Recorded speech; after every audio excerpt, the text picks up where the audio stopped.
I'm being interviewed, in fact, by Teresa, but I'm putting this up on New Earth Mamas. I'm putting this up on the Heavenly Tea so you can see how I work with children. This is rarely ever seen because usually I can't film when I work with children. So we're doing a little inspirational session with her son. And Teresa, of course, somatics expert.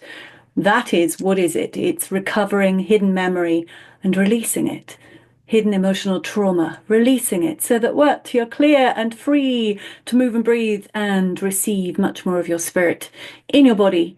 Innovation, brilliance, activity, vitality, health. That's what she facilitates. And we do very similar things. Just as we are unique humans, we do them in different ways. So we're going to have an adventure today. Hey, how In. are you? Ah, good. Yeah, I just it is amazing to be honest how we have been completely obliterated from social media. I kind of almost have to just laugh about it. The thing I don't like about groups is hive mind mentality. This it still encourages authoritarianism. Follow the authority. What can Oh, we do? It's like, well, hello, I want to encourage what you could do. right. Yeah. Yeah, And I know you're absolutely. just like that, so I can tell that Oh there's my like gosh, totally. I know. I've never really interviewed anyone before, but so I think we'll just start with, tell me who you are, what you do, and tell me a little bit about yourself. Oh, I love that because that could go anywhere. Let me try and put that into what I am doing now. It's funny. Everything about my work is literally there because I had to use those skills at some point to survive or thrive.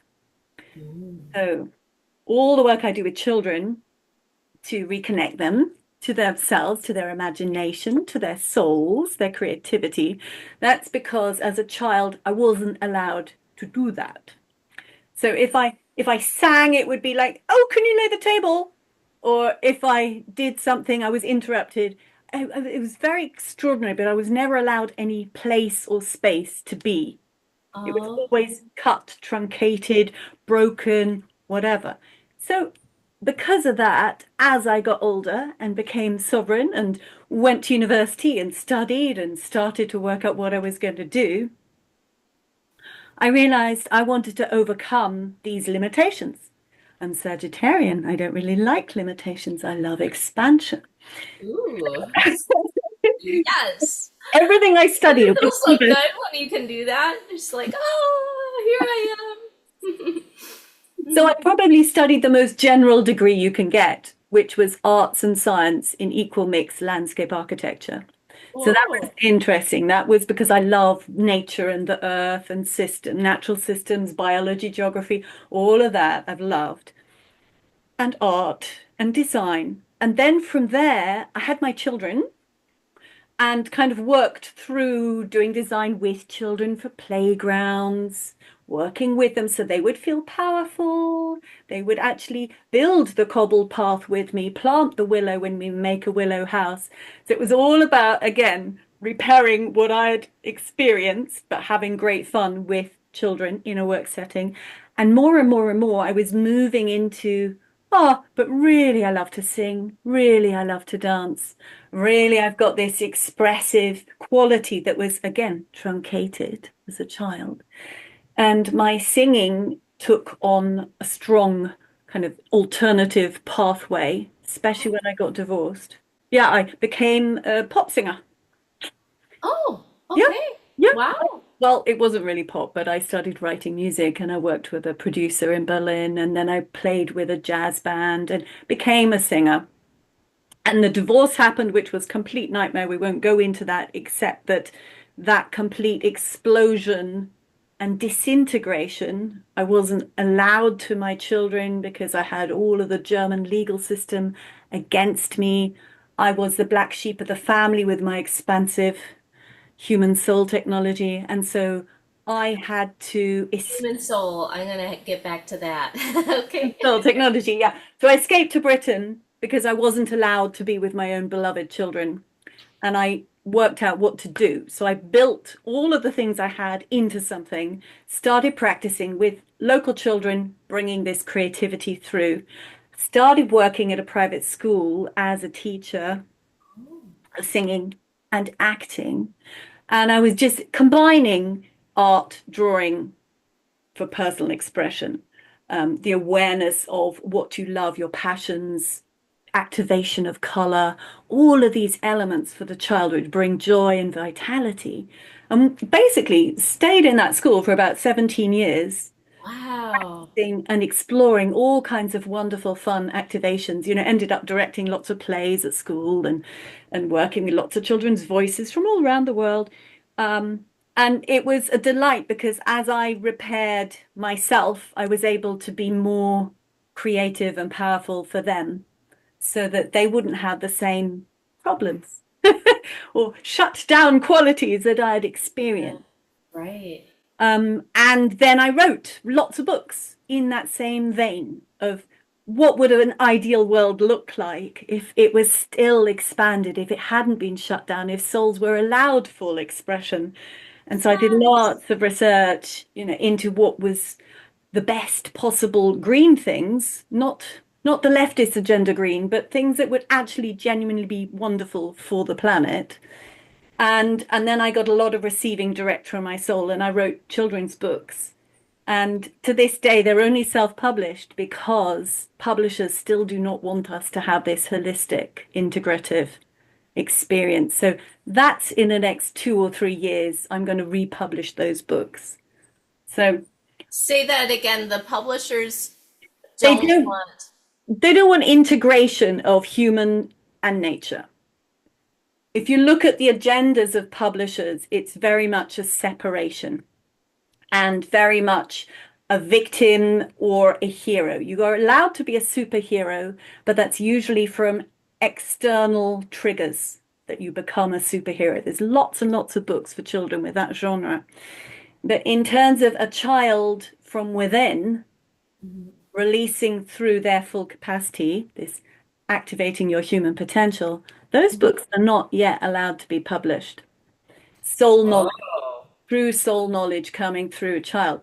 So that's interesting. And that's because obviously those who think they've held the power didn't want us to remember that we do have power if we connect into the big power source, and Yes. Yeah. So, like, what did you find when you noticed these areas when you were younger, when you were growing up? Like, what were the feelings that like you felt like broken and limitations from? there is one classic that if my mother did ask me questions, my father never, he asked me one question in my life, which is fascinating, isn't just one. So my mother would ask questions and I would begin to answer, but it was like a guillotine. So I was allowed to answer about half of my answer and then she would be somewhere else. So I grew up into this young adult with this kind of power because I always allowed my soul through me. I kept that ability, but it was like it was allowed through and then no, truncated, switched off. So it could never fully escape, be seen, heard, felt, or influence, bring through into the world. So that truncated communication was something that was so shocking for my soul. And therefore, I turned that into one of my primary tools of empowerment for children so that they were allowed to first recognize that they had ideas that were worthwhile, thoughts that were valuable, and then find lots of ways of it coming through and be expressed, seen, heard, and felt. Yeah. So mostly you noticed, it sounds like that singing was your pathway, art, singing, art, and nature was like your pathway Yeah. for your passions and how you could express and expand. Um, Tell me if you don't mind a little bit more about what you said something about like I when I'm receiving my soul. What when was like the first time you remember that feeling, that like that knowing and I mean, is it like something that you see, hear, feel, just know completely? What is that for you? I think I allowed this lifetime that I would never forget that. So I came in as a baby with that intact, which which was somewhat annoying, I think, for people around me. So if there was a stranger coming to the house, I had always had blue eyes, but as babies, sometimes they look bigger because of the shape and the proportions. I would just stare at these people with my eyes, because I was looking at who are you? Who are you? The whole of you, who are you? Yes. Um, and I didn't talk until I was 3 because I did not like to be patronized to that there's this silly little cute little baby who knows nothing. And it's just like, really? Are you kidding? So I kept my mouth shut until at 3 I'd been practicing in my mind and then came out with perfect sentences. So I believe that I kept that knowing forever. So for me, what was it? It was tuning in and out at the same time, like into a source of unique soul individuality, my soul imprint, and the out in that I always knew that there was infinite beyond me that I could connect to. So I think I just came in with that awareness. It Wow. helped me survive everything else. Oh, wow. That's amazing. I love that. So survive. Tell me some more about the survive, the path that you felt as though that you were like any any specific time frame in your life that you noticed this path that you had to overcome. Yeah, okay, there's a good moment where I wrote a poem because this was when I was starting to write songs. And I was still in my marriage, although we had had a separation because there really was nothing going on between us. He was very, very shut down. And this poem was called A Room Full of Ashes. Okay. And it was quite long, and I was starting to think about using it as a song. But it was because I woke up one morning and it literally felt like my bedroom, which was a square room, beautiful kind of pale lilac pink color. It was gorgeous. It felt like the room was packed full of ash. And I could barely move or breathe, of course. And that was like, whoa, this is the state I've allowed my life to be in.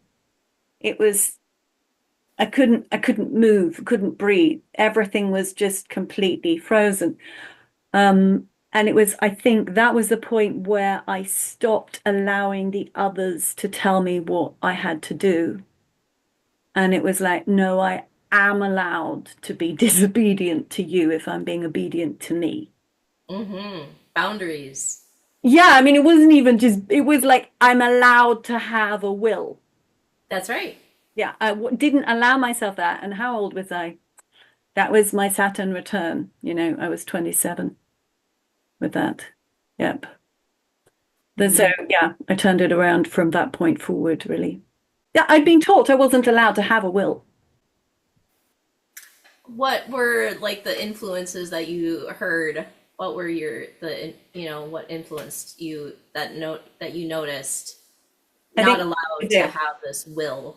most of it was subliminal, and I think it's important to think about subliminal because we're starting to be aware of, the MK Ultra programming that we get through sound, through pop music lyrics, through frequencies in music, media, films, the way we are programmed left, right, and center by architecture, etc. So that's a thing we're starting to wake up to as a humanity.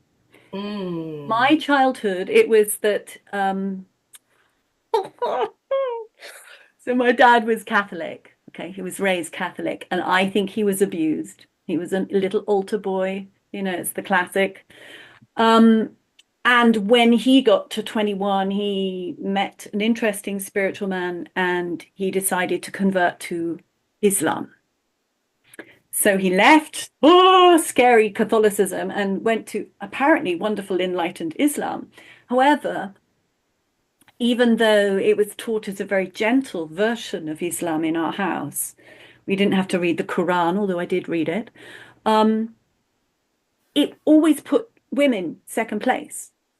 Hmm. It was just assumed in everything, everything, everything, and obedience and subservience. So it was just built into every little fiber. It wasn't, no one ever said it. They would have been appalled if I'd labeled it. It was just in every moment of every action, every choice, every decision made them by them was that the female was just under the male always and always second best. So it was an atmosphere of programming in which every single activity was aligned to that. So yeah, interesting, isn't it? What ideology can create on a subliminal level. Yeah, right. Especially when, you think you're moving from one thing that's, you're getting away from, and then you find something else that you're like, oh, this is better, and okay. Frying Um, pans and fire, yeah, jumping out of them. Yeah. oh, I'm that's glad I had it though, because it meant that I can help lots of other people who are entrapped in it and don't know why they don't feel free. yeah, yeah. So what would you tell someone if they felt that feeling that's like limitless, like left not in their full human potential and their power? One thing that helped me when I was working it all out by myself, I didn't have money to. Some people go on lots of courses and do lots of developments with therapists. This was just all me and my spirit. So I was working out things. And one thing I did, which was fun, interesting, and weird at the same time, was I wrote myself a letter. What would I do if I were a man? Ooh. And so I gave myself all these permissions and adventures and experiences and feelings and thoughts.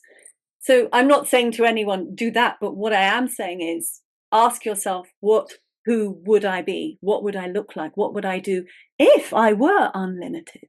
If I were indeed a soul rather than a human who's been influenced by many things.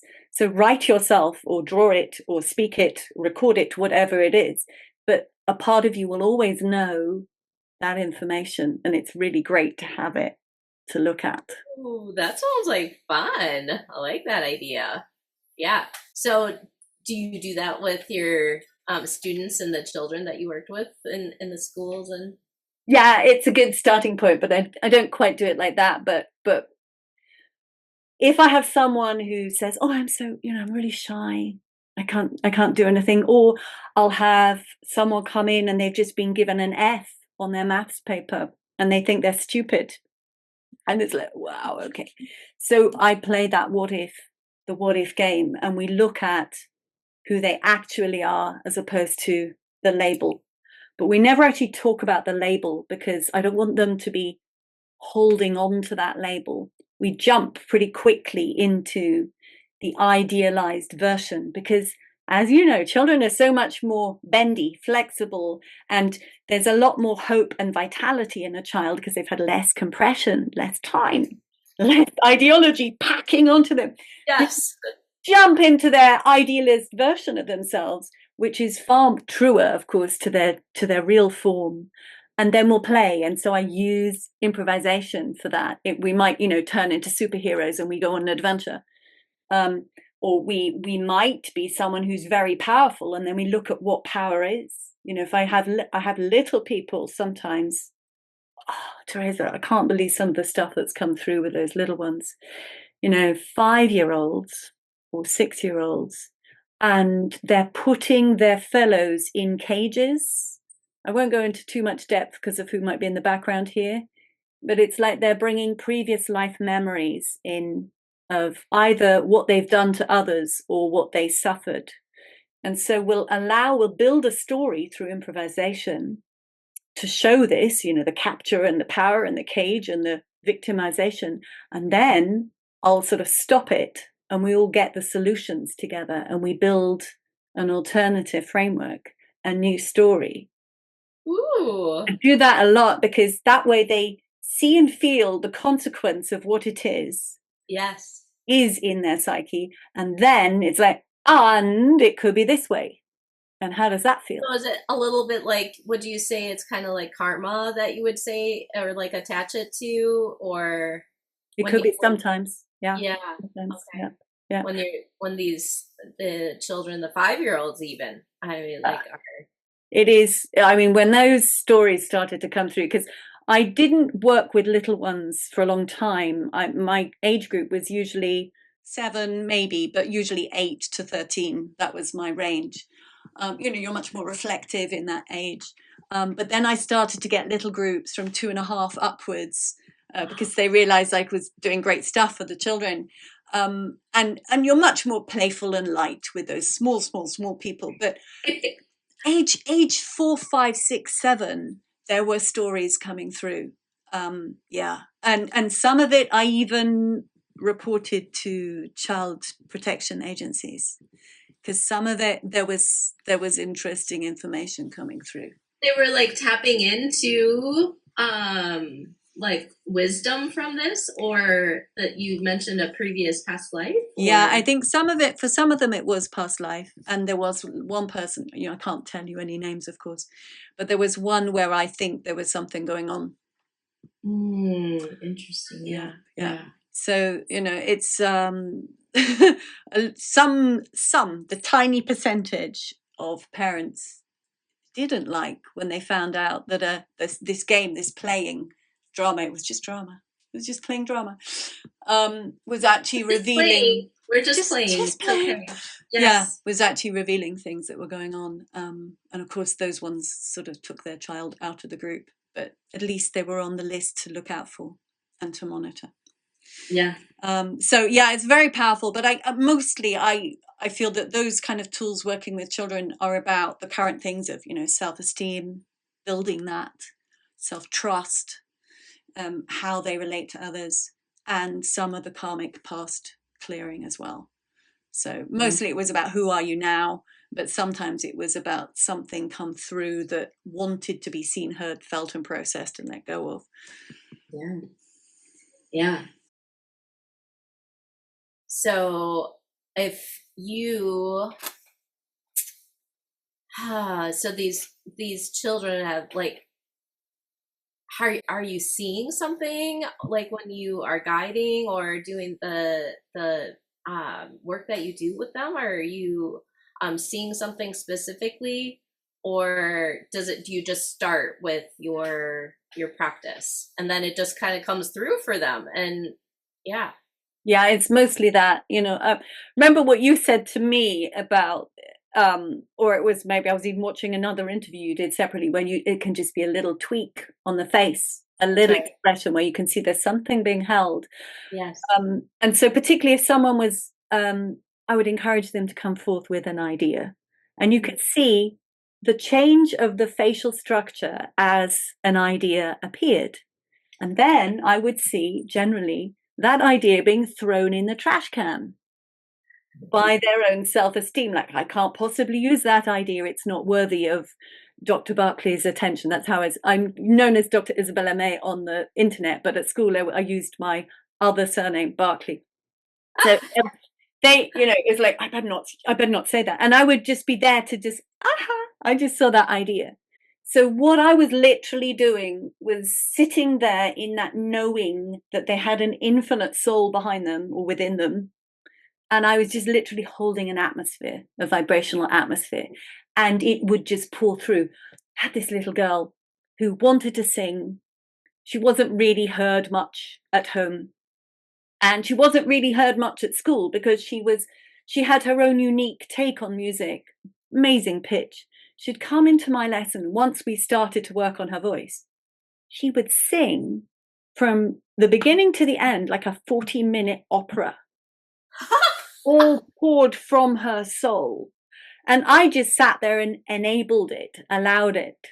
So we have this big stage, and she would just, once we decided on what story she wanted to investigate, and she'd just be up there and it just would pour out from her.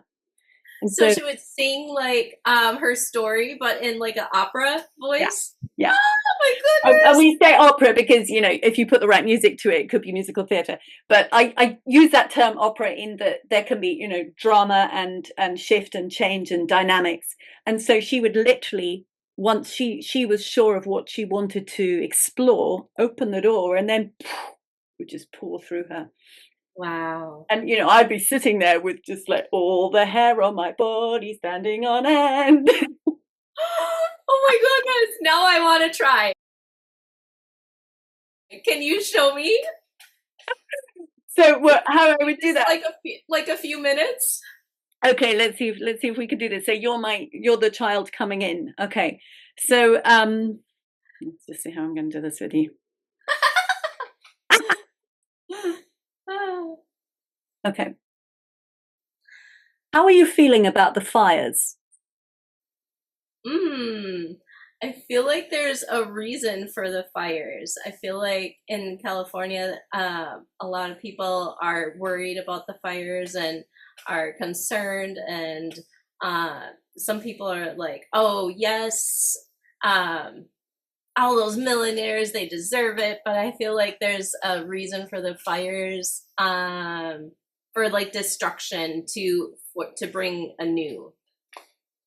Okay, I love it. Now, if you and I had been working with just singing, which you and I have not yet done in our lives, No. we will at some point. Then the next thing I would put to you is, can you just sing a little song to the world of what you would like them to know? About the fires.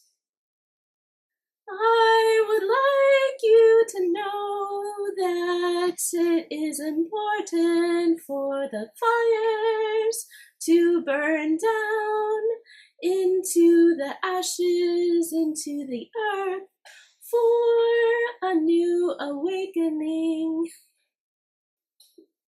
Oh my God, my face is so red and hot. There's mine, so that's fine. I'm glad we both got nice rosy faces. Do you see what I mean, though? Because this is the hilarious thing about, and I love so much about voice and singing, your body has to concentrate on sound production.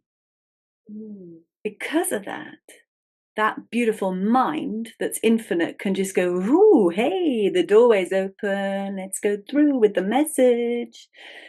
Wow. And that's why it can be so powerful. So it's like more focused when you bring in singing. Is that what you... Then, of course, the other thing which is exciting about the sung note as opposed to the spoken note is that each word has more reverberation. The sung note actually travels further and has more energy because you, first of all, use far more musculature to create a sung note. Yes. And then it often is longer, not always, it's usually longer than a spoken note.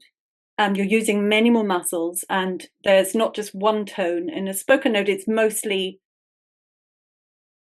I got carried away. So I was just saying... The spoken note versus the song note. Yes, so when you speak, you've got your main frequency and a few other little frequencies coming out with each moment of sound. But it's much flatter, whereas if I start to sing what I'm saying, okay, you can have Now, I don't know how much you can hear through the internet because it depends on the microphones and the Zoom transfer, but each note of that has got a main note, and then it's got lots of other little sub-frequencies which float around it. So you activate more in your mind and in the air. So when you sing something, it's more powerful, and that's why the dark magicians used our pop music so cruelly against us.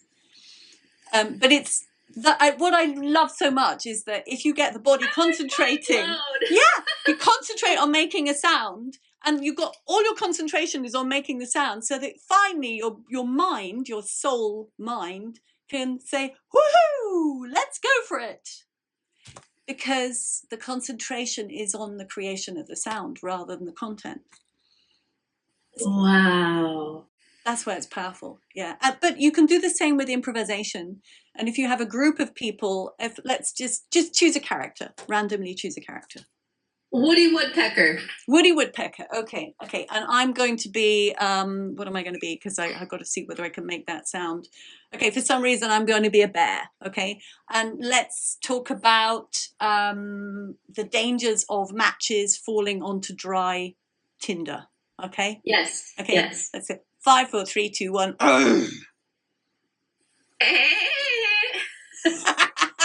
Okay, now that's just 2 words, right? Now, if we were on a stage together and there's 2 of us, we could start a story with that. We've moved. So my started by I was seeing myself as a bear. My snout was down near that match, and I was mushing it out with my paw. Right. So I would have had activity with that too. And it sounds like you were a little cheeky woodpecker coming in from the side, like, what's going on here? Okay, so that would have that would have been the beginning. Heard of Woody Woodpecker? Oh yes, I have. Yes, that was when I was small as well. Yeah. So that you can start a story of soul revelation that simply. So we could have taken that Woody Woodpecker and done a 5 minutes, a 10 minutes, a 15 minutes session. And I would have been that bear for as long as that child wanted to play.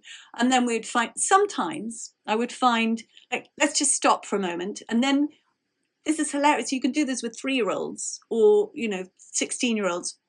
We're in the middle of being, I'm a bear, you're a woodpecker. We're in conversation with our weird noises. And suddenly I'll just go, oh, cut. And then we have a conversation. It's like, what do you think about this? Where do you want to take this?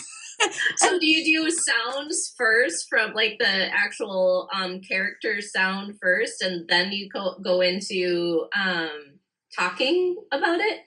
Yeah, it would be like as though we were in the flow of that story. You were in your woodpecker sound, I was in my bear sound, and then suddenly I would do my official cut.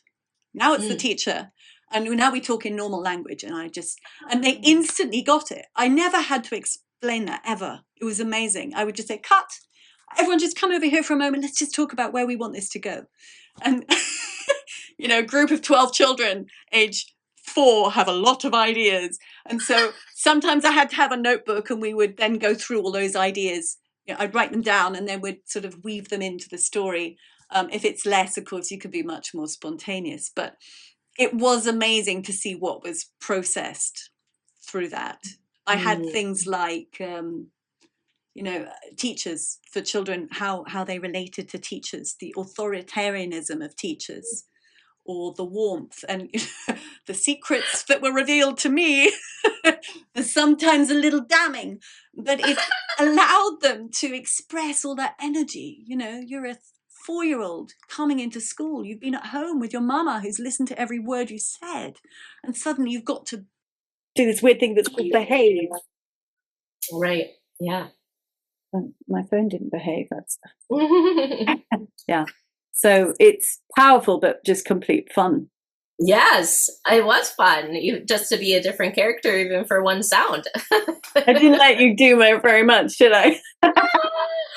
Oh my God. It was hard to bring in that sound of of a Woody Woodpecker, but yeah. He's coming now. And I'm actually dressed this time. Yeah, you're dressed. Oh, wonderful. Hello. I could just see up to your nose in the camera. Do you think you could get a little bit higher? Here, you can sit. That's tall. That's tall. You could sit on the stool. Oh, I squished my nose now. Now you can move the stool over here.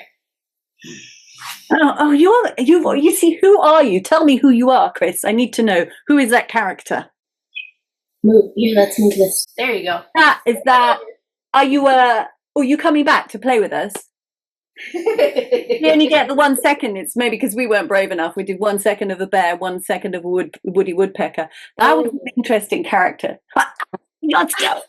Okay. Just tell me in normal words for a moment who you are. I know. Okay, now if I was with you, I'd probably just get down on the floor and start playing. This is the tricky thing of through the TV screen. Yeah, come on over, Chris. Nope. What's the name though? What besides for the emotion? Do you have a name for it? We can get to the name later. Do you want to come back on the screen so I can see you? Oh my goodness. You look quite like a little... No, you're not little. You're quite a big monster of some kind. Is it a good day for you? No! No, you're on film. That's tricky. Sometimes monsters lead very private lives, don't they? What would you rather be doing right now? Crunching bones? Popping M&Ms? You don't even know what those are. Oh, you eat those terrible things. They're full of poison. No wonder you're a bit upset. Can I give you a watermelon instead? An orange? A little mouse? Oh dear, what is it you need? It feels like someone has got into your cave and done something annoying. Is that right? Oh, who is that down there? Oh, a cheeky one. It's a cheeky one.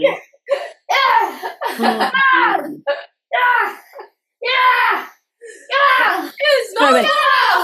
Hey, Chris, tell me quickly. What has she done wrong? What has she done wrong? The start debate. Okay. What do we need to give her? What do we need to give her so that it's going to work for you? What do you need to give me so it'll work? Like a Come special. over here. Oh, so you can see. Come on over. You need to give her like Oh, you can see over here? I can see you. White pig. Okay. Right, I'm so close. So does she need some magic? Does she need some transformation? No. Who can I be? You can be. So I don't disturb you. She could be a support system to you. Who's your best friend in the world, monster? You got one, even if it's invisible. Can she be that one? Can she be that invisible best friend? Well, she's not a boy. Oh, she needs to be a boy. Do you think you could be a boy for this moment, Teresa? Yes, I can be a boy. Okay, that's cool. Okay. So is she smaller or bigger than you, Chris? Small. Yeah, I'm feeling. Okay. Oh, And hold on. is I'm she smaller. and has she got the same interests as you? Does she actually like eating the same pies as you? I hate pie. Oh, well, your favorite food. What's your favorite food? Pizza and ice cream. Okay. I love pizza and ice cream. It's delicious. She's a very sweet friend, isn't she, Chris? She's a really cute friend. Oh, she's not a human. What kind of animal is she then? Horse. Okay. So where are we going? Because I'd like to travel with you. Where are we going? To California. Oh, nice. Warm. Have you got the snow where you are now? Mm-hmm. Yes. Okay. So let's go to. Have you got the right kit on? Do you need? How are we getting there? You're just going to leap to California? She's a magical. Get it! How are you gonna get there? Okay. Shall I count her in? 5, 4, 3, 2, 1. There. Oh, you've arrived. Ooh. Oh, he ran there. He ran. He's already over there. All over there by the door. He's going to come out surfing. Probably in his, t-shirt and surfing of it. What do you do when you go to California? You're warm instantly. I know that much. Oh my goodness. Full of vitality and energy. Yes, your swimsuit. Yeah. You're in a swimsuit in California. And Chris, who else is there? You must have some friends there. What are they? What friends do you have in California waiting for you? Is it, I don't know. Sorry? No one. No one? What about the dolphins? Have you not met the dolphins in the sea yet? I have. Well, how about them? Could we invite them? Ooh, Look, she's turned into a dolphin. This is cool. You can surf on the waves. It's a dolphin animal. Oh my goodness. I Can you go out really deep so I can be a whale and come and meet you? Would you dare to ride out that far? To where the whales are? Oh, look, it's my friends. Chris, you came all the way to see me. Who's that you're on? Is that one of my dolphin friends? Oh, Oh, don't fall in. Don't fall in. It's a bit deep here. Can you swim? Can you swim? I No, I'll just bump you up to the surface. Whew.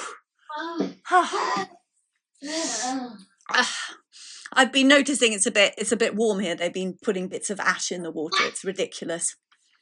So, what are you doing here? Have you got too much energy?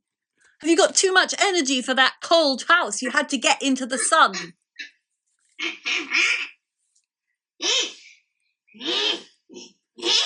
Okay. Well, I'm glad you came to see me. Do you want to go for a ride with the whales? Yeah. Okay. I'm riding with the whales. So Are you riding with the whales? Am I the whale now? Can we change her into a whale? Do you want a bigger animal to ride on? We could, couldn't No. you? Your mum's very good at getting into different characters. Am I the walrus that got to splash you at SeaWorld? He's just meditating on your back. You must be a whale because your am long a whale. back just holding. Oh, I love this idea. Can I just put an air bubble around your head so we can go deep underwater? Okay. Whoa. Now we're going to dive down. Oh my goodness. Look. Wow. Who's there in the ocean? Bye-bye. Bye-bye. Okay. You'll never be seen again! Okay. Look. You know, you don't need to show me, but one day when you've drawn the picture of what you did with the whales, will you show it to me? Okay, cool. I thought that was nice. I'm going to probably draw a picture of what I did with you in the whales later on. Has your mother recovered? Because you got her quite involved there. Your hair looks neat. How did you manage? Oh, do you want to still be on camera? Tell me what you're gonna say. Come here. Keep going. I can still see your feet. Okay. I'm the whale. What are you gonna tell me? Get down. You sound like you're about to swim as fast as a whale. That much power in you. Yeah. Swimming in the ocean. Swimming in the ocean. What is it that you like to do now? Hold on tight. You gotta hold on tight. You gotta go fast. I gotta go fast. There is an underwater city to As your fast as left. you can. Around that rock. If you turn around that rock, there is an enormous secret underground city. I haven't shown it to anyone before you. You are the first human to see this. Look over here. Wow. Look. Oh, there's something that. She said there's a big underwater world to be explored. Maybe I need to just, I think I have to open your third eye so you can see it, because no humans have been allowed to see it before. So ready? I'm just going to tap it 3 times. Okay, now have a look. See if you can see the city. I see it. Whoa. Wow, they might let you in. They might actually let you in if you ask, because they just know no human can see it. Go in. If you could go in, what would it look like inside of the underwater world? What would it look like? Can you let us know what it looks like under the water? You've done something no other human's done. Are you coming back all the way to home now? It's always good to return. She's got a speedy button. If you just whisper behind her ear, she can get home really fast.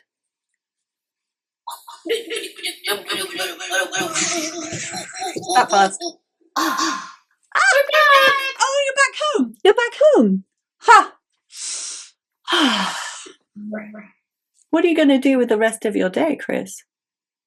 Play with friends if they're home. Maybe you'll draw some pictures. Do you draw things? Do you type things? I'd like to see the story you end up typing about. Not now, not on the camera, of course. Just if you decide to write something down, I'd love to see what it is. Do we need to go anywhere else? Because sometimes we need to travel other places for excitement and joy. Me. We just Wait for me? You. be careful, because when you go back to your room, you might find it's a different place. It might be a different world. Oh, different world. There might be some other characters there. Sometimes they are there. No. All right, that's fine too. We can be businesslike. Yeah. All right, should we get your mummy back? Put her business back on the chair again. No. No, you're going to keep her captured as a character. She'll be a fairy tale character forever after now. Huh. Well, we better ask her whether she wants that too. The game is always involving all people. Hello, Teresa. Are you down there somewhere? Would you like to come back to being you, or are you happy to be the dolphin? I really like being the dolphin sometimes, but I would like to come back to being Teresa also. Okay. Don't bother me again, or I'm not coming. How am I bothering you? You were bothering me when you said, "Hey, come down here." I'm bothering you when I ask you to stop doing what you're doing. Yeah. Is that what I'm doing? Yes, don't push into me. Please. Thank you. I'm bothering you when I tell you to come on video. Oh. That's quite brave, I must say. That I think I was quite scared the first time I came on video. So you might want to watch it back later. Ooh, you get to see what kind of character you were on a movie screen, Christopher. Here it comes. Oh. How does That's the censoring machine. Okay, Christopher, I really enjoyed playing with you, and I know that it is a bit of a challenge. You don't know me at all, and I'm just jumping into crazy worlds with you. But maybe you'll jump into your own crazy world later on today, once I've disappeared. Okay? Yeah. Yes. I love that. Okay, I like that very much. Okay. Thank you very much for that. No, this is mine. So, What's in there? I'm so curious. Is other animals in there? Oh, it's a lizard. And sometimes, like, when he gets food, he's like, Oh, really? Does he do that with his head? Is that when he's excited or when he's eating? yeah. He's like, sometimes he does it, but he's not doing it right now because. maybe you can tell him the story about what you saw in the underwater world. He likes to hear your stories and your voices. Larry is a bearded dragon. Oh, wow. And he beards my mom. he does enjoy us being around and talking to him. It's really interesting because, like, if we're not talking around him or moving around him, he's just kind of doesn't do much. But if we are moving around him and talking, he seems to be, like, really interested in his eyes go towards us. And He's like, Do you ever take him out as well, Christopher? Does he come on your hand and play with you? one time he pooped on me. Really? Yeah, that's memorable. Yeah. That's the kind of stuff you would remember, isn't it? Yeah. But he seems very relaxed. He almost could be a character in a story. You could kind of think about making stories about you and he. Because I love the fact when you make a story, you can always make anyone talk.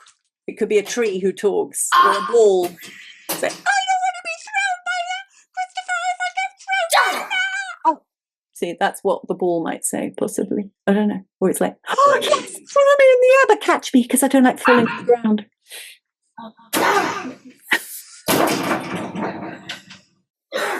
Lots of power.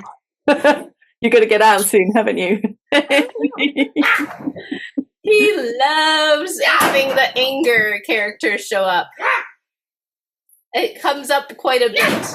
It's really good, though, as a child, isn't it? Because if you don't understand anger and you've got a man and then suddenly you've got testosterone, really hard and they always shut them down. So do you know what I used to do with my son when he was a bit younger okay, if he got really angry, I gave him a stick and I said, you can bash the ground or you can bash this great big old tree. It was like a big tree.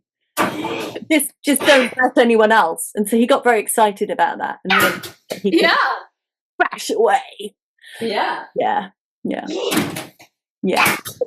Bash.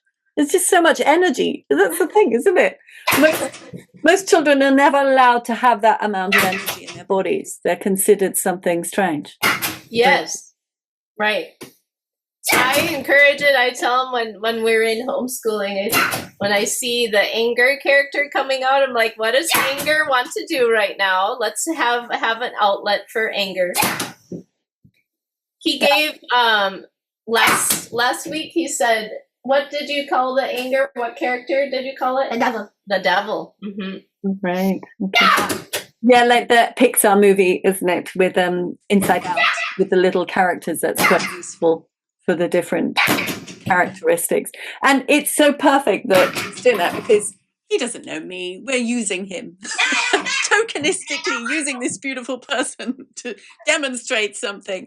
And it's sort of his choice because he wants to please you, but it's also not. And so this is the difference being expressed. It's just perfect. Right. Shall we say goodbye now, Christopher?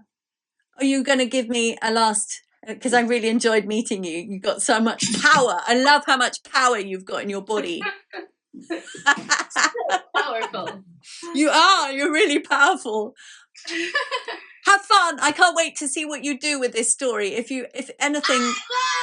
All right. You might not ever. And that's just about getting energy running through you at that fast rate.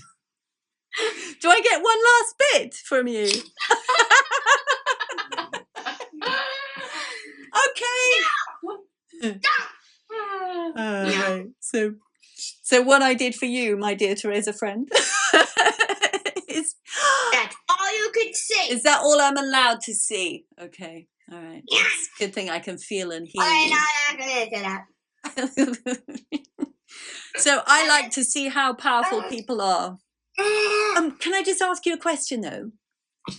What are you going to do with all that power in the world? You're going to build something? You're going to smash something? You're going to travel somewhere? What are you going to do with all that power? So much energy. You could do all kinds of stuff. It's like a volcano.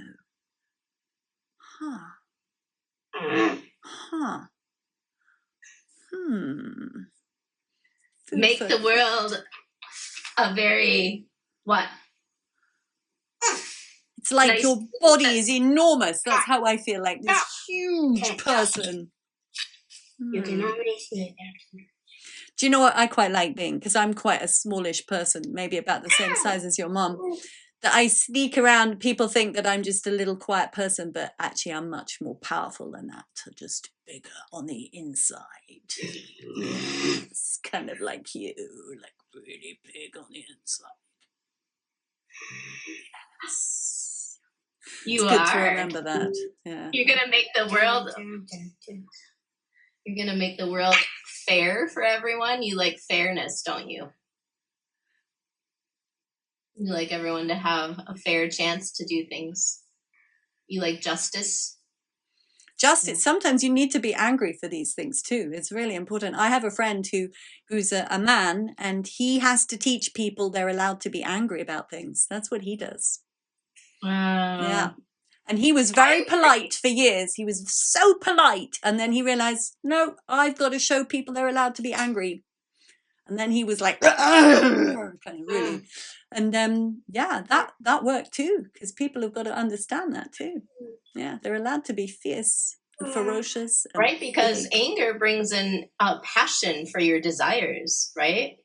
Makes space for all that innovation to come through, all those ideas. Yes. The amount of anger you have is the amount of energy you could channel. Ooh, you got energy in the anger. What are you going to do with that energy? Is it coming? Oh, I I like couldn't that hear thing. her. Like the Sometimes, fingers just so if it could come out of your fingertips, what would you change? What kind of magical force would you have if you had the power to do what? What would you do with all that energy? So when I walk around the countryside, my energy goes out from every part of me into all of the trees. And it's like, it goes into the trees and it says, hey trees, let's get this atmosphere bright and shiny. And that's what I do. That's how I play. That's just my personal way. So what would you do? Mute you. Mute me. Oh, that could be useful because there's a lot of people who say a lot of nonsense. So it's just You like, could use other things too. How about like voices? Other voices that you don't like to hear? That voice. What else? Other voices? That do you hear voices sometimes? like loud traffic sounds. I never liked that very much. Yeah, I think traffic could be quieter. The garage door opening. The sound of the pencil. He does not like the sound of the chalkboard. Have you ever heard that sound with the chalk, the squeaky chalk on the chalkboard? That's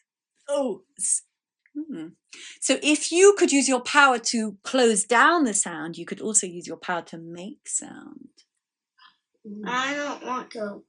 There are sounds that you can't hear with human ears, but they do things. That's cool sound. Like the whales, you know, they can hear things that we can't hear. Yeah. And they monsters. can make sounds sometimes that we can't hear, right? I can. You can hear the whales? Nice. The sonar through the sea.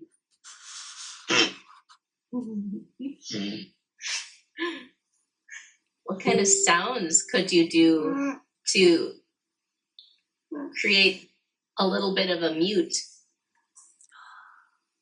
Yes, you could do like, if there's a sound you don't like, you come up with a sound like it's like, and you don't like that, so you just go, boop. Could be that simple. What's the sound you could do when you hear something that you don't like?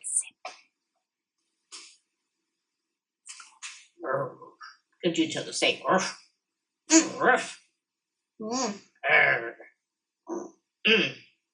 you could just say, turn it off. Have you ever roared really loudly? No. You know, like really roared loudly. Do you think you could turn this video off by roaring really loudly? I'm not very good at roaring. I'm better at singing. So I would just go like that. But that's a bit loud for my neighbours. You know, probably blasted the microphones. Oh, she's asking if you could roar really loud. Like, you know, the monster that turned up at the beginning. I bet he could make a really big sound. Well, that's a sound. Yeah, that's a sound. It's quite a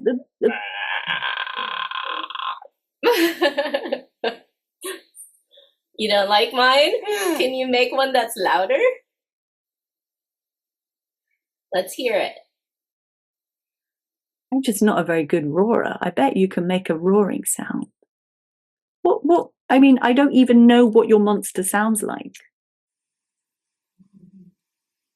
Is it like that? What does your monster sound like? You're gonna have to back up for this. Oh, okay. I'll back up. We need space. Not you! No, well, I might need space too, maybe. Okay, go ahead. Okay. 1, 2, 3. That's quite high pitched. Can you go higher? Can you go higher?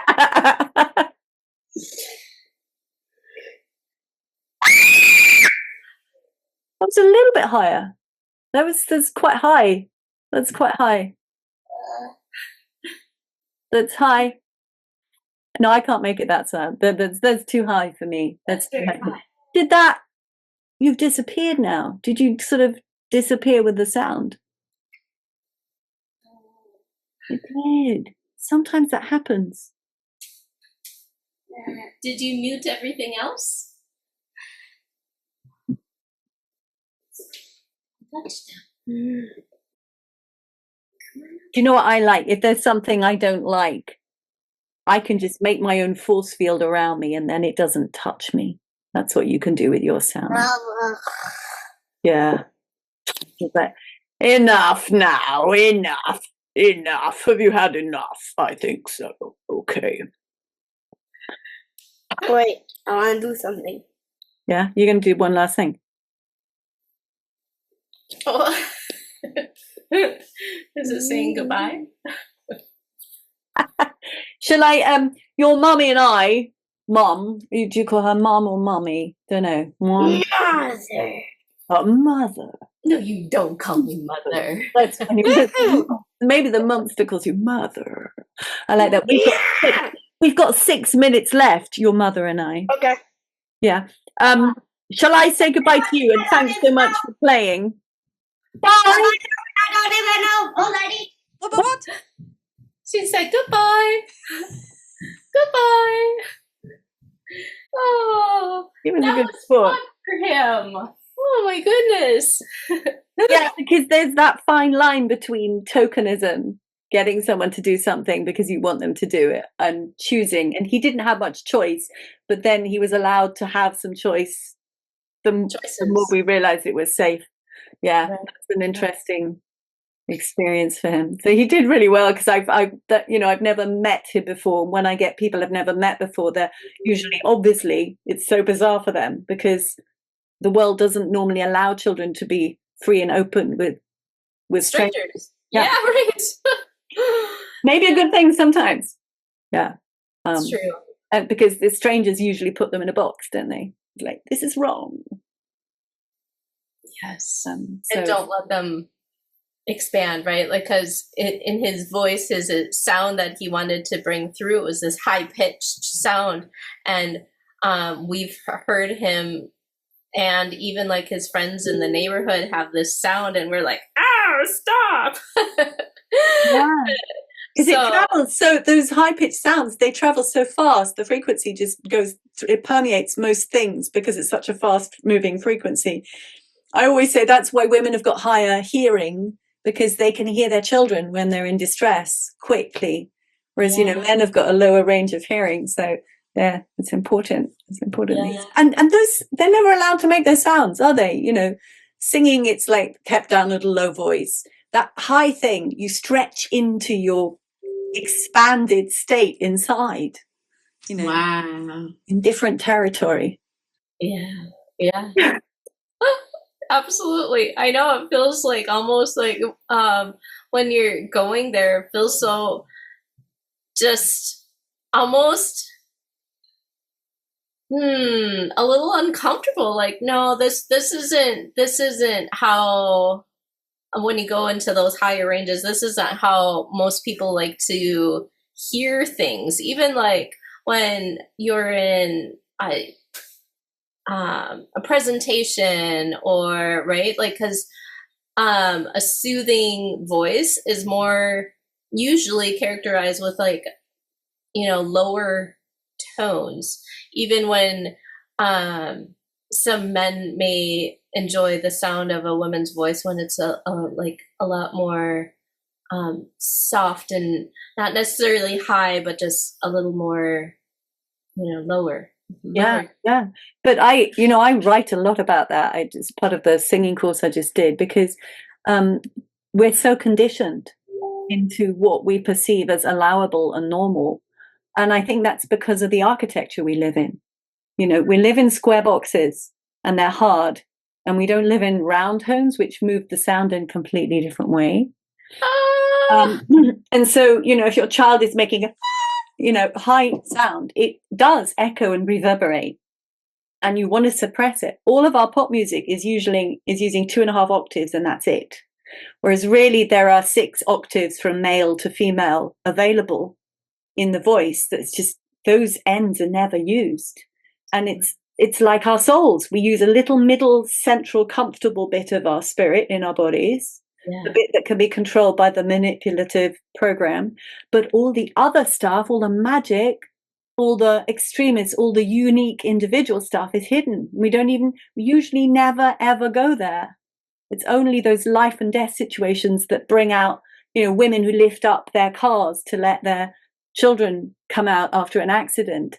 Suddenly these weird qualities come that they're actually incredibly strong because they're using their spirit to bring that strength in. Or the heart can be broken many times and still love. Or, there are so many extreme strengths that we never use. It's the same with sound.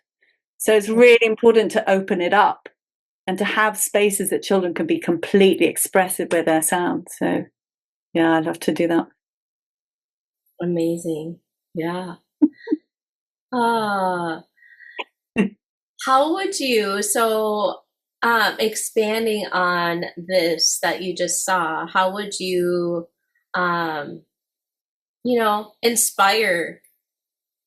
inspire that more if you had a way to even to guide me, because I'm not into the singing part or much into the acting part. What would you do to kind of cultivate that?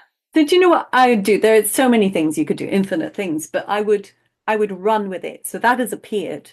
And that's the result of his discomfort with this unfamiliar person, me, right? And I could represent anyone. It could be general discomfort with other individuals. Okay, 3 ideas that came to my mind that I might prepare if I was seeing him next week. That's my standard thing. Or hopefully I would see him tomorrow, in a better world. I would come with, 2 glove puppets that I might have made out of paper or fabric. And one would be somehow linked to his monster and another monster, and they could have conversations. So that's easy with puppets. I might encourage him to literally do things like you do with emotion, get paper and literally draw the feeling of the emotion of that monster. And we draw it until we get to the monster being calm and happy. So we might have 8 sheets of paper and just be choosing color and movement, not a beautiful thing, just drawing the energy that it'd be that kind of thing to start with. Until we get to where that monster is happy. And then we can diagram in, all the lovely things that make that monster happy. So that's the sort of process. So you could use, dolls or puppets or whatever for the representation. The drawing is just that transience, moving the energy through the body physically. If we were going outside, we could hunt for things. So I would go for, there are 2 ways I would take it, is make the monster bigger until he's fed up with it and wants to find the opposite, the satisfaction, the peace solution to it. And you can do that outside, If I was working a lot in big theatre with a big stage, so I could do a lot of big energy work in there. But sometimes we go outside too. So, if you make a monster really big outside, they're allowed to take a stick and bash the ground. They're allowed to sort of throw things in the air and, shred things, so you can do that. And then that energy, as you know, is sort of expressed out of the body. And then the calm comes back in. And then, of course, the inner guidance, that alchemy of this discomforting emotion that caused me to choose a monster. This woman made me feel uncomfortable. So I needed some kind of in-between character. And then until he realizes that he's powerful enough to confront this woman just as he is. So you can make the monster bigger, or you can let the monster slowly dispense his energy. So, those are kind of 3 ways. And who knows, I'm always inventing spontaneously when you see who, how a person comes into the room with you.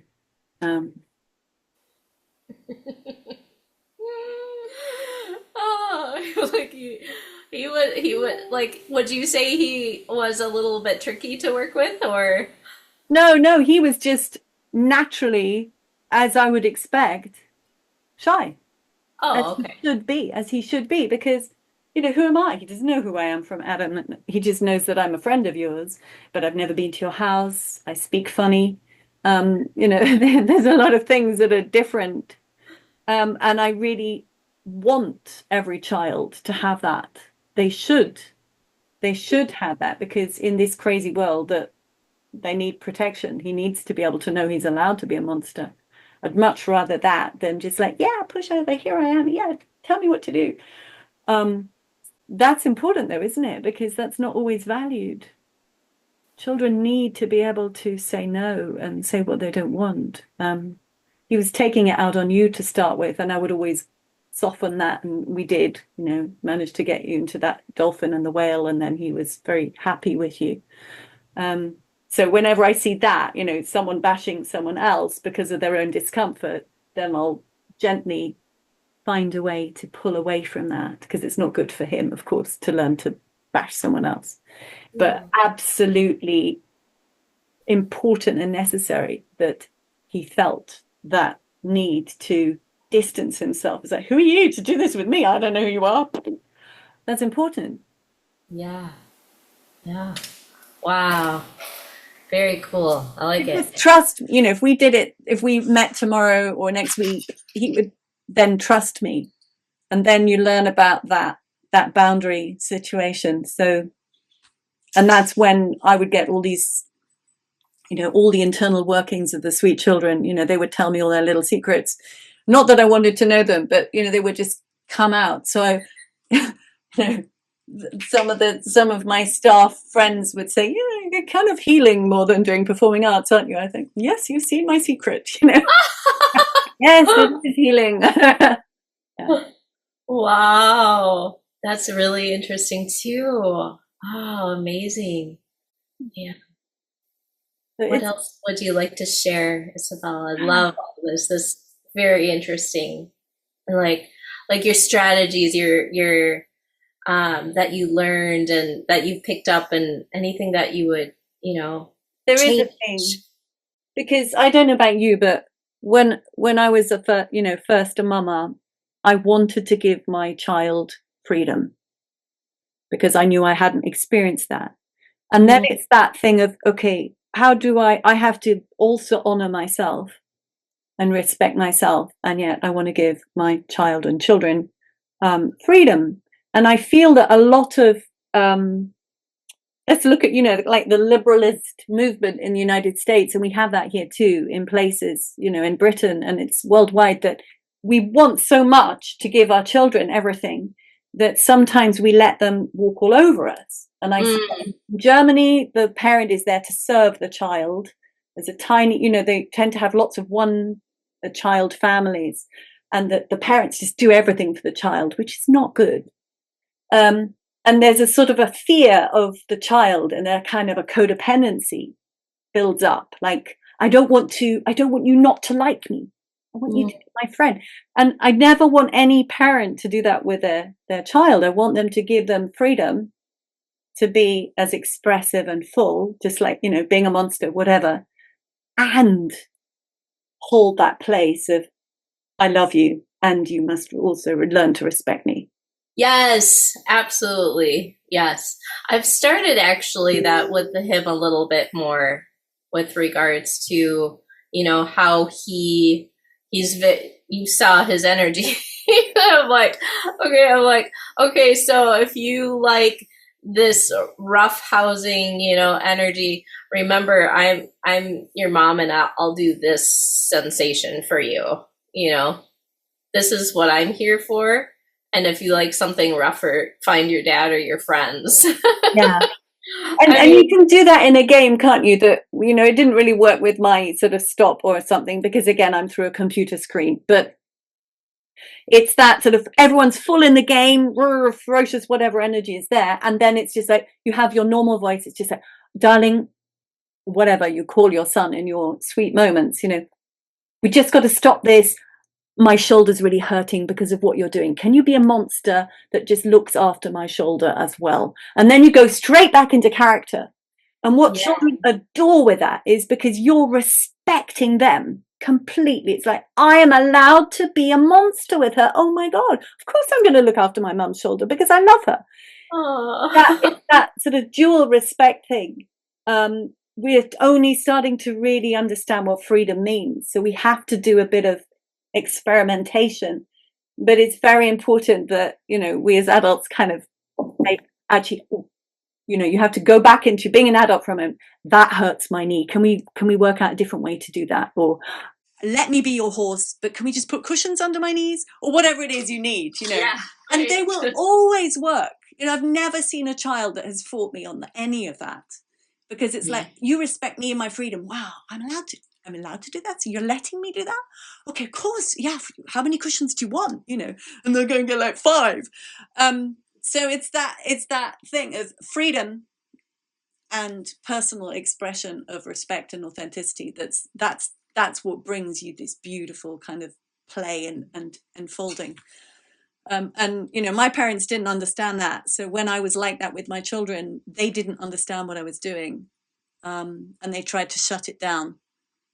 And and it's only later on in their 70s and 80s that they start to get an inkling of the value of what I was enabling for the children. Yeah, so because we're just in early stages of regaining our freedom. When do you think, like, it's when and how are you noticing this, like, this freedom of like expression, authenticity, things of that nature? Because you say we're just beginning. It's because well, we've had these, let's just take education. There have been wonderful movements like the Steiner system, brilliant. That man fought a lot and he brought lots of information into his schooling system. But, put a child into Waldorf school and there are endless rules, of the Waldorf system. It's quite beautiful, but yeah, there are. And that you only do it this way and not this way.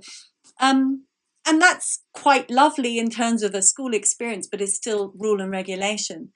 And what we're moving to is this: I'm a sovereign being with connection into divine, therefore I can always receive my information for action, good and right action through my soul. But our school system doesn't let that happen yet. So that thought process of what a sovereign being is, what personal responsibility is, what personal stewardship is, what the stewardship of the human to the nature and natural systems, we're still working on that. And so you've got, the gurus and the teachers, and people still want to follow the gurus and the teachers. But the place I think we're opening into is this: you are a divine soul. You, we're all divine souls. We all have a connection into an infinite source with information for behavior. What feels good? What doesn't feel good? How do I feel when I treat this person? And that information of sovereignty, of freedom, is what we're starting to work out how to be with. And the schools haven't yet been created for that. My friend Heidi Pop in California, she does that in her homeschool enrichment center. And it's like, hallelujah, every time I talk to her. I love her so much.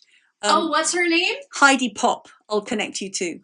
Okay, thank you, because we homeschool. Yeah, and she has a small class of children who come in 2.5 days a week to be with her, and she works on all kinds of topics, but from this beautiful soul standpoint of individual knowing. But everyone needs to come to their own knowing. So it's this sovereign being she's building, and really, she's about the only person I found doing that, although there was an amazing school in Ecuador doing that and a school in Russia trying to do that. So we're still baby steps to sovereignty and freedom, and yet respect and love. So I think we just got to keep making our experiments. People like me have got to just get books out. Hard to do, very hard to do. Written a couple of books, hard to get them out. And people like you, the more you share your experience with all your knowledge, and then working with children, and we gently start to reseed, because people were afraid of their children, and that's why they shut them down. They were afraid their child would go against God, against the 10 Commandments, against the Sunday school preaching, would go against society, all of these authoritarian systems. And now they're afraid that there will be problems with their schooling or their career. And so to trust the knowledge of the soul, that's the big new step that we're involved in.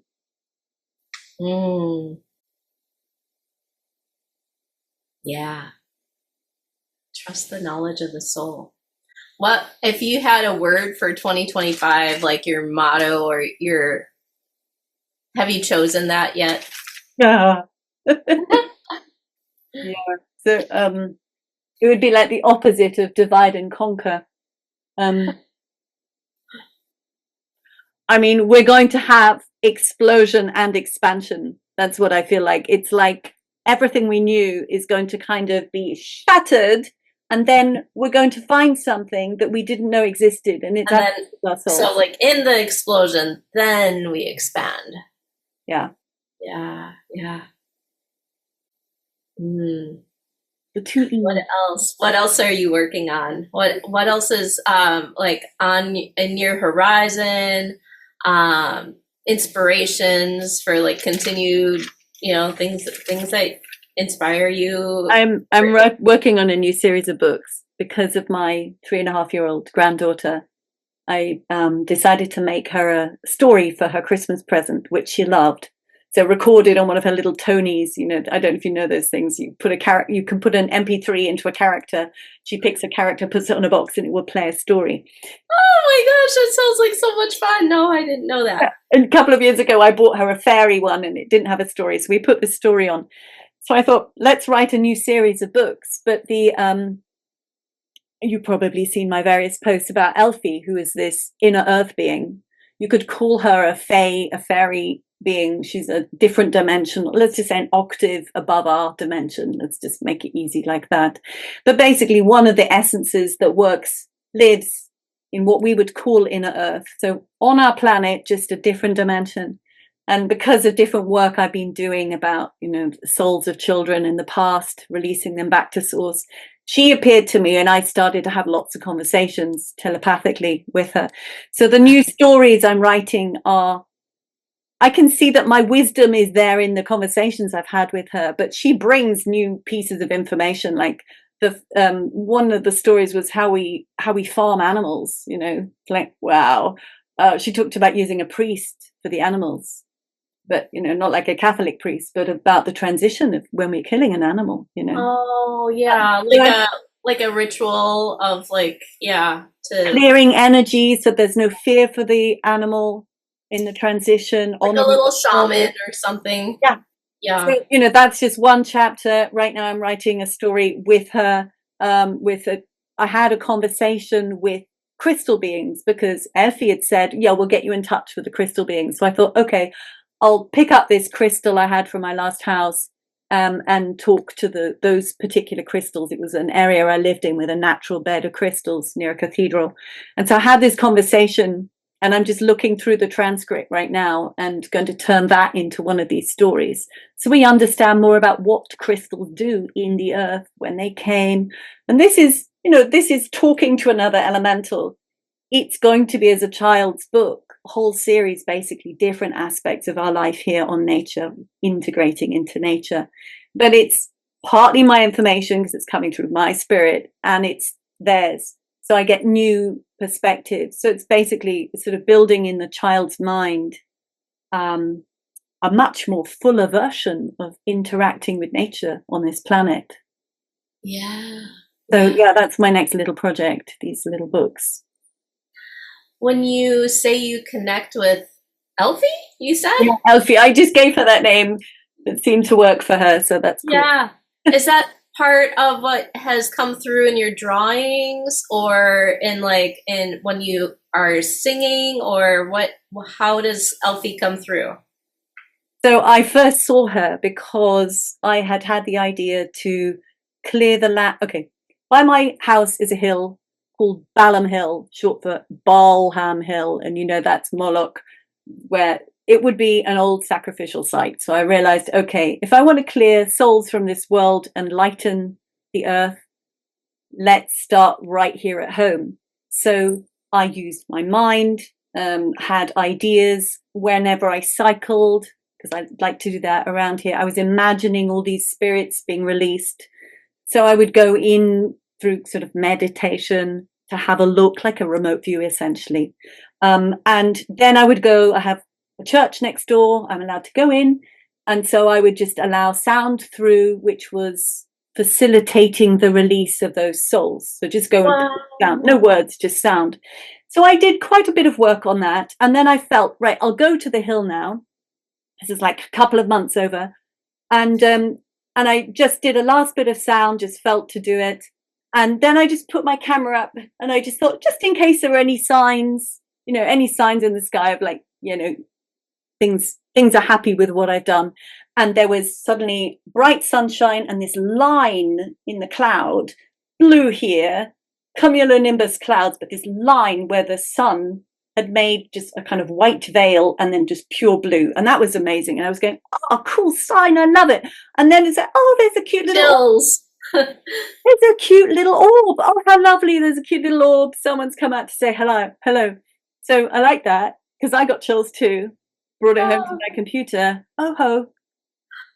In broad daylight, this being let herself be filmed for several minutes and then brought it home and blowed it up on my computer, blew it up. And it's like, oh my God.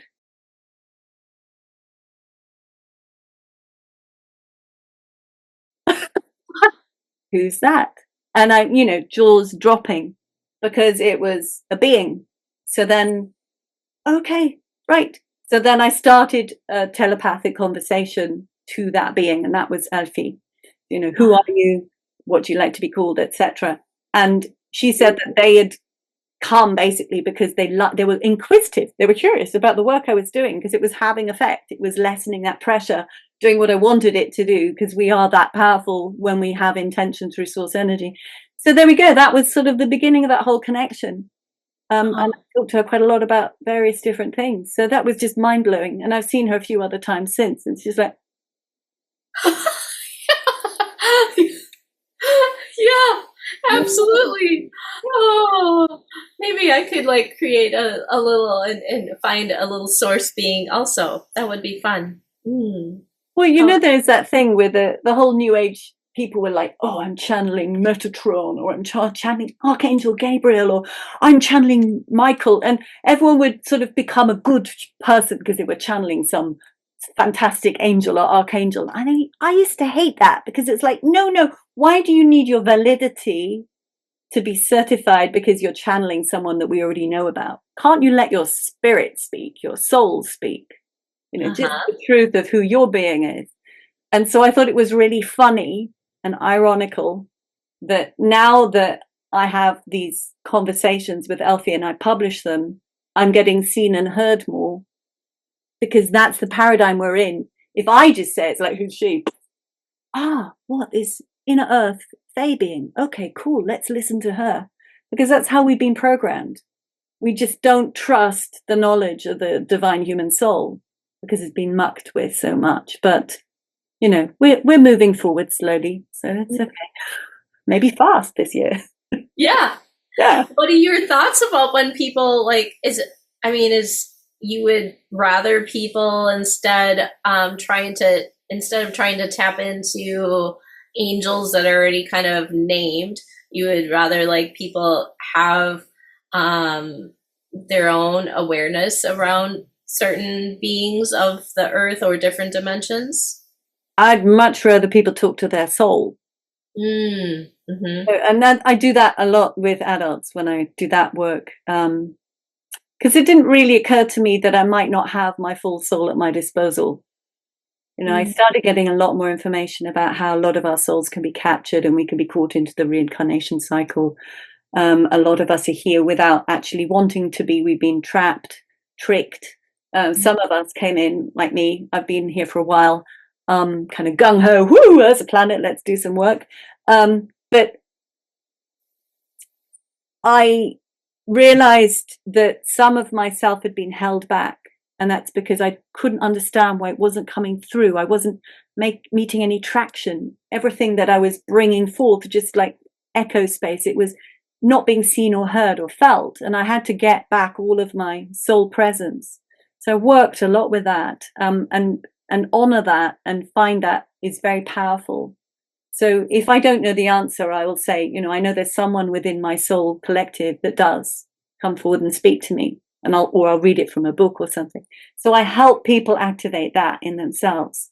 Again, it's that trust that you are a valuable being in your own right. You do not need to attach or channel some other being, which may not even be who you think. That could well be a fourth dimensional dark entity seeking to manipulate you, like we've had for quite a long time on this planet.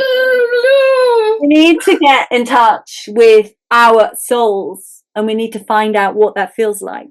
We need to recognize that. That's just, it's a new science. Who are we? What am I? And as a result, what can I do? So I'm working on what can a soul do? That's my project,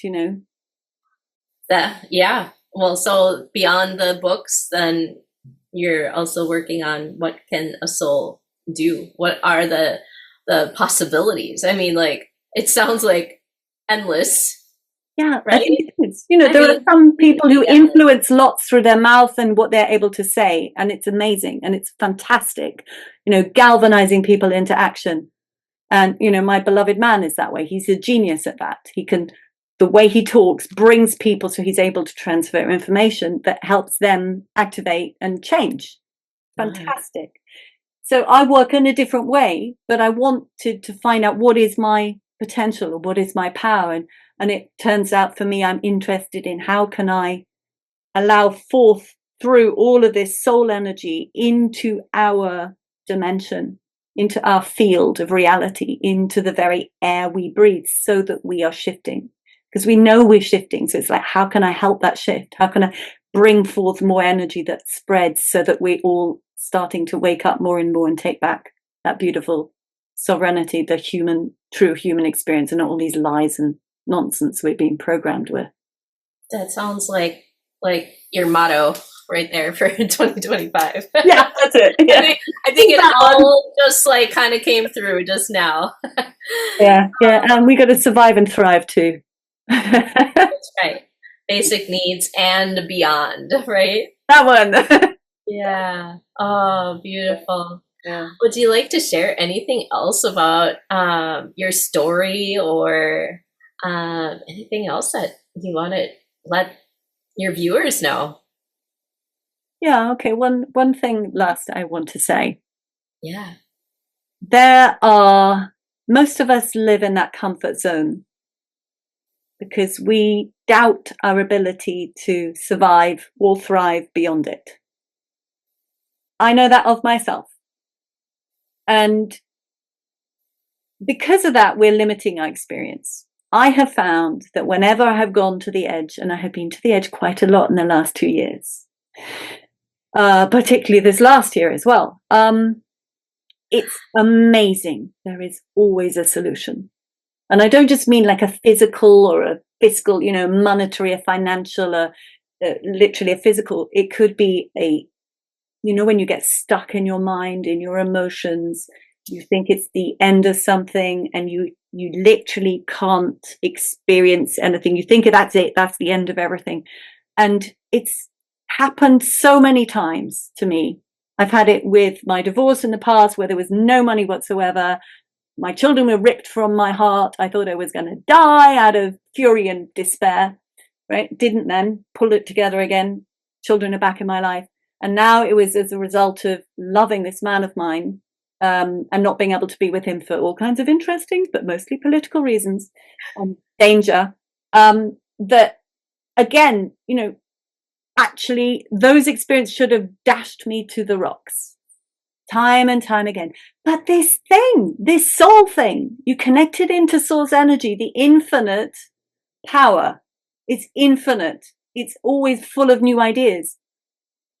And you get a new idea, you get a new perspective, you flush out the old, and you're brand new again. And this, we don't talk about it enough.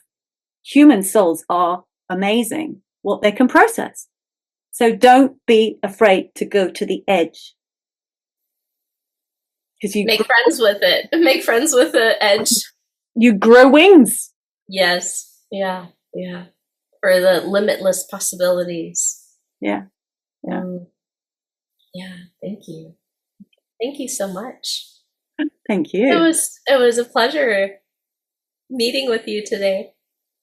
Thank you for giving me some me so I could see it, because I have to find out what I am so I could present it to others so that what I am is useful to them.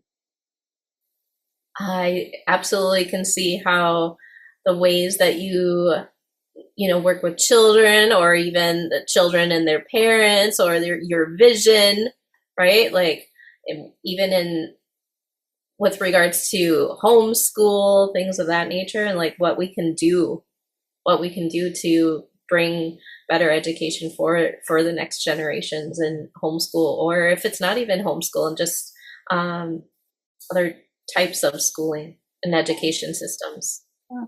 Beautiful. And you've been inspiring me too. I love the way you present yourself.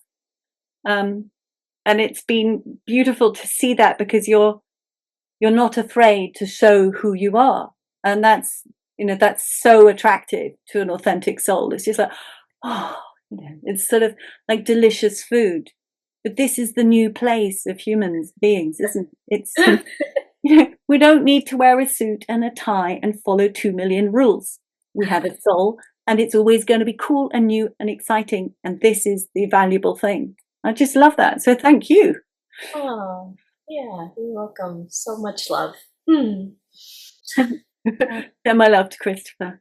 Yeah, I'll maybe bring in maybe we could like see how cold it is outside, and maybe we explore making the monster bigger. Yeah, or maybe you're incredibly calm now and doing some cool project upstairs. Well, maybe he's processing it. Yeah. So maybe because he has a couple little toys, he's making them talk to each other. He was doing that a little bit yesterday when we were finishing our Marco Polo book yesterday. So we brought in some characters to end our story with Marco Polo, and it ended with Marco Polo dying in his wife's arms. So he brought in like 2 little toys. It was really cute. Wow, you might have those full adventures played outside then. Yeah. Him as Marco Polo, that would be fun. Yeah. The adventures of him. Yeah. Can't wait to connect again. Yeah, I'll see you soon for some other wonderful project. Yes, absolutely. We should go live one day. I think that would be fun with an audience, getting them involved, doing things, release. Yeah, that would be fun. We could do that. Yeah. Okay, it's a date. Later on in this year, I think, September. September. Okay. I think it live on Facebook. Well, I might even be in the States. Oh, yay! Good. I'm in Minnesota. Pennsylvania is not so far from Minnesota, is it? No, it's not. But that might be a possibility. Okay, sounds good. Have a great rest of your day. Thank you. Thanks so much. Okay, bye. And please like this video, and please send it to your friends, and yes, subscribe. I have to say that these days because I'm annoyed about the censorship on every other platform. So if you like it, and subscribe to it for more, and share it to your friends who would be interested in these kind of full soul awareness methods. We need a lot more of them.